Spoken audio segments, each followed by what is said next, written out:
some African societies, traditions have refused to give way to modernity. The Maasai are a nomadic community who move around several districts in central and northern Tanzania in search of pasture and water for their animals. In Kenya, their population is close to 400,000 people. The Maasai steadfastly still cling on their traditional values and customs, some of which may no longer be tenable.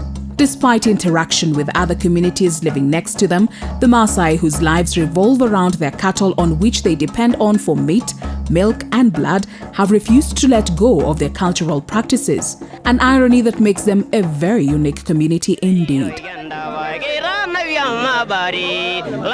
The richness of the Maasai culture tugs along many drawbacks. One serious setback is its inability to recognize gender equity and to give women their rightful place in the community.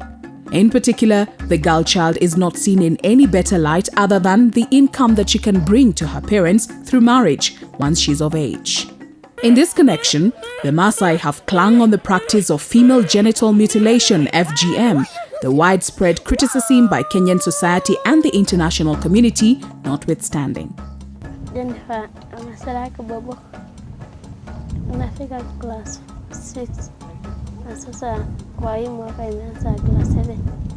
Mtu anayefanya upasuaji naenda kulala pahali panapoitwa Kasotwa Girls. Mimi niko karibu wa mwisho. Ni mmoja ananifuata nyuma. Na sasa walikuwa wananitaka kunitayarisha nyumbani, lakini huko shule kuna masomo, lakini unaposoma tunakaa tu na kukumbuka wazazi. Mimi nilipelekwa tu na ndugu zangu juu wameokoka, sikuwa ninajua. Some 70 kilometers from the Narok town and 250 kilometers from the Nairobi metropolis in the sprawling Maasai Mara Game Reserve, two girls who are lucky to have escaped FGM go through the daily chores of any ordinary Maasai girl in the Manyatta. Such roles include drawing water, washing, fetching firewood and sweeping. In the Maasai land, schools experience a high dropout rate of young girls since their parents are keen to marry them off to older men either as second or third wives. In the Maasai way of life, being ready for marriage has always been more important for a young girl than staying in school. Jennifer and Damaris are stepsisters in a polygamous family of 18 siblings. Both are approaching 15 and had attended primary school up to standard 6 when they realized that a cultural norm that they had dreaded was about to come knocking. For the Maasai girl, FGM is the rule rather than the exception. Nilikuwa ninatairiwa. Nyumbani ni mzuri na pia tena shule ni mzuri kwa sababu nimepata msaada mwingi. Ningetairi niolewe nipeane. Nikaenda nilikuja tu kutoka huko kabla sijaenda 2005. Tulikuwa tumeenda kanisa na tulikuwa tunawaambia, alafu tukaenda kanisa asubuhi. Mmoja akatupeleka. Tulipotoka kanisa akatupeleka tukapitia huko msituni. Tukaenda kwa bama ya Nguruma Nyakolomania. Tukakaa wiki moja. By now, Jennifer and Damaris could be going through the motions of getting into matrimony, save for the quick intervention of a brother who quickly shepherded the duo to Osotua Girls Rescue Home in Narok town.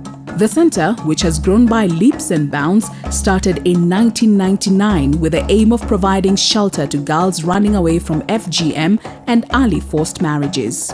It operates under the support of Full Gospel Churches of Kenya and combines Christian teaching, learning, shelter, and vocational training for the girls.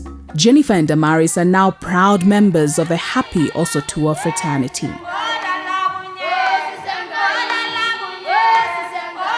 Girls who come to the center when they are well past school-going age are armed with income-generating skills which can be beneficial to their lives when they leave the center. Even more significantly, girls who find refuge at Osotua at a young age are guaranteed an opportunity to climb to the highest level of the school system. Millicent Millenot is a case in point. For me, right now I am 20 years old. I joined the center 2002 when I was in class 7, and I went to primary school. I studied in Maskonde. I completed my primary level 2003, and after that I joined high school, St. Mary's Girls here in Narok, and last year I succeeded to complete my Form 4 level, and I did my final exam. I was taught about the FGM and the disadvantages of FGM and early marriage, and I ran to my pastor and helped me, brought me to the center. For a Maasai girl, you are not allowed to stay without being circumcised. So I had to run away because myself, I never went through FGM. Being educated, and also I got safe. I wanted to pursue my studies, so I had to run away.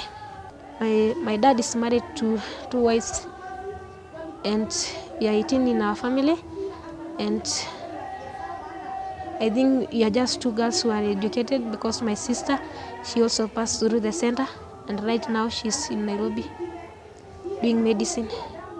After me completing my university level and getting my degree, and also to pursue masters, I would like to help the Maasai girls, especially those who are in the remote areas. So for me, I would like to help them and to teach our community about the disadvantages of FGM and early marriage. The center, which so far houses 35 girls. With more girls reaching out for assistance, the center would appreciate additional donor support to meet the increasing demand. This is a worthy project which ought to touch the hearts of all.